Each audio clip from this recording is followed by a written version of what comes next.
வாங்க நம்ம பட்டஸ் கிச்சனில் ஒரு காரசாரமான ரெசிபி மட்டன் சால்னா. அதில் இருக்க மட்டனை வச்சே பார்த்தீங்கன்னா ஒரு ஸ்பைசியான மட்டன் உப்பு கறி எப்படி பண்ணுறதுன்னு பார்க்கலாம்.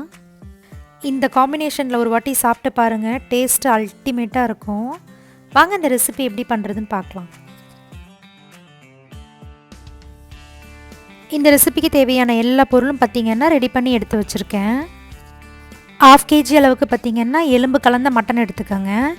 மஞ்சத்தூள் சேர்த்து ஒரு 2-3 வாட்டி தண்ணியில் அலசி எடுத்துக்கோங்க. அடுத்து பார்த்திங்கன்னா ஒரு பவுலில் 3 Kashmiri chilli, 2 normal chilli cut பண்ணி ஆட் பண்ணிக்கோங்க. சுடு தண்ணி ஊற்றி ஒரு 10 நிமிஷம் ஊற வச்சு எடுத்துக்கோங்க. அடுத்து ஒரு மிக்சர் ஜாரில் 1/2 ஸ்பூன் சீரகம், சோம்பு, மிளகு ஆட் பண்ணிக்கோங்க. கூடவே 15 போல் பூண்டு, ஒரு பெரிய துண்டு இஞ்சியை கட் பண்ணி ஆட் பண்ணிக்கோங்க. கூடவே 1/4 ஸ்பூன் மஞ்சத்தூள், சின்னதாக ஒரு 4-5 பீஸ் பட்டை, 5 போல் பார்த்திங்கன்னா கிராம்பு, 3 ஏலக்காய் ஆட் பண்ணி மிக்சர் ஜாரில் தண்ணி ஊற்றாமல் அரைச்சி எடுத்துக்கோங்க. இந்த மாதிரி தனித்தனியாக அரைக்கும் போது பார்த்திங்கன்னா நல்லா பேஸ்ட்டாக அரைச்சி எடுத்துக்கலாம். இது கூடவே 3 ஸ்பூன் அளவுக்கு தேங்காய் துருவல் ஆட் பண்ணிக்கோங்க. 10 போல் சின்ன வெங்காயம், 1/2 ஸ்பூன் அளவுக்கு கல்லுப்பு, கூடவே ஊற வச்சுருக்க அந்த காஷ்மீரி சில்லி, ஒரு கொத்து கருவேப்பிலை ஆட் பண்ணி பேஸ்ட் மாதிரி அரைச்சி எடுத்துக்கோங்க. பார்த்திங்கன்னா இந்த அளவுக்கு பேஸ்ட் மாதிரி வர அளவுக்கு அரைச்சி எடுத்துக்கோங்க.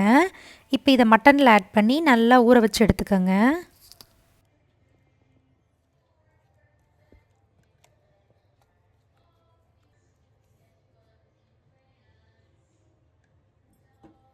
மசாலா மட்டன் எல்லாம் ஒன்று சேர்ந்து வர அளவுக்கு நல்லா கலந்து விட்டுக்கோங்க. நல்லா கலந்து விட்டு ஒரு 1/2 மணி நேரம் ஊற வச்சு எடுத்துக்கோங்க. பார்த்திங்கன்னா 1/2 மணி நேரம் கழித்து குக்கரில் ஒரு 2 ஸ்பூன் அளவுக்கு ஆயில் ஆட் பண்ணிக்கோங்க.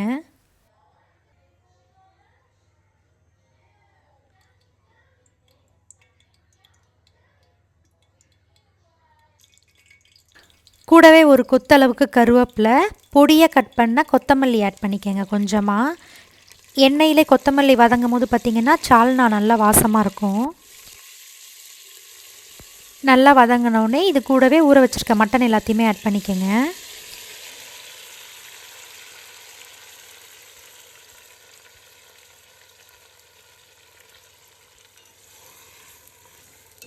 இதை நல்லா கலந்து லோ ஃப்ளேம்லேயே ஒரு 10 நிமிஷத்துக்கு வேக வச்சு எடுத்துக்கோங்க. 10 நிமிஷம் கழித்து பார்த்திங்கன்னா மட்டனும் மசாலாவும் நல்லா ஒன்று சேர்ந்து வந்திருக்கு. இந்த ஸ்டேஜில் ஜார்லேயே 1 கப் அளவுக்கு தண்ணி அலசி ஆட் பண்ணியிருக்கேன். உங்களுக்கு எந்த அளவுக்கு திக்னஸ் வேணுமோ அந்த அளவுக்கு பார்த்து தண்ணி ஆட் பண்ணிக்கோங்க. இதை நல்லா கலந்து விட்டு கொதி வரும்போது மூடி போட்டு லோ ஃப்ளேம்லேயே ஒரு 4 விசில் வச்சு எடுத்துக்கோங்க.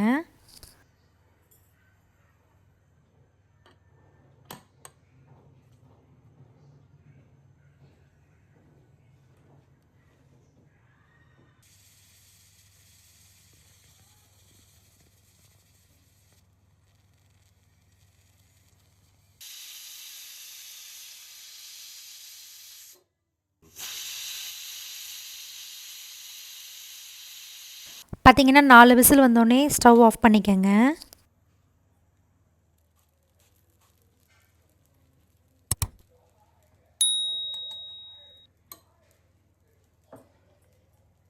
ப்ரெஷர்லாம் ரிலீஸ் ஆனவுடனே ஓப்பன் பண்ணி பார்த்திங்கன்னா ஒரு காரசாரமான மட்டன் சால்னா ரெடி. மட்டன் பார்த்திங்கன்னா நல்லா வெந்து வந்திருக்கு. இதை ஒரு வாட்டி நல்லா கிளறி விட்டு இதில் இருக்க கிரேவியை மட்டும் தனியாக வடித்து எடுத்துக்கோங்க.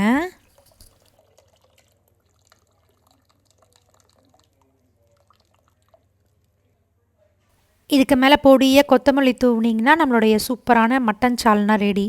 உப்பு கறிக்கு பார்த்திங்கன்னா ஒரு கடாயில் ஒரு 1/2 ஸ்பூன் அளவுக்கு ஆயில் ஆட் பண்ணிக்கோங்க. கூடவே வேக வச்சுருக்க மட்டன் எல்லாத்தையுமே ஆட் பண்ணிக்கோங்க. மட்டன் பார்த்திங்கன்னா நல்லா ட்ரை ரோஸ்ட் ஆகிறதுக்காக இந்த சால்னாலே பார்த்திங்கன்னா எல்லா மசாலாவும் ஆட் பண்ணியிருக்கோம். ஸோ இதுலேருந்து ஒரு 3 கரண்டி அது மேலேயே ஆட் பண்ணிக்கோங்க.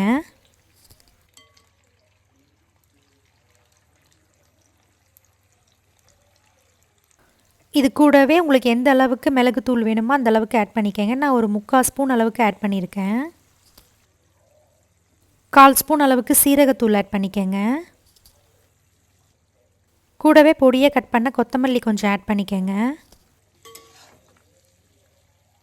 இதை நல்லா கலந்து விட்டு நம்ம ஆட் பண்ணியிருக்க இந்த கிரேவியெல்லாம் பார்த்திங்கன்னா நல்லா ட்ரை ஆகி வரதுக்காக மூடி போட்டு ஒரு 10 மினிட்ஸ் லோ ஃப்ளேம்லேயே வேக வச்சு எடுத்துக்கோங்க.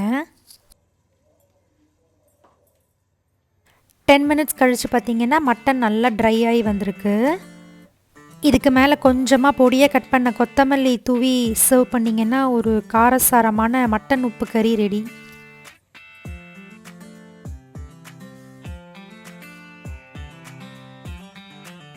பார்த்திங்கன்னா சுட சுட இட்லியோட மட்டன் சால்னா ப்ளஸ் மட்டன் உப்பு கறியோடு வச்சு சாப்பிட்டிங்கன்னா டேஸ்ட் அல்டிமேட்டாக இருக்கும். கண்டிப்பாக இந்த ரெசிபியை நீங்களும் உங்கள் வீட்டில் ட்ரை பண்ணி பார்த்துட்டு எப்படி இருந்ததுன்னு கமெண்ட் பண்ணுங்கள்.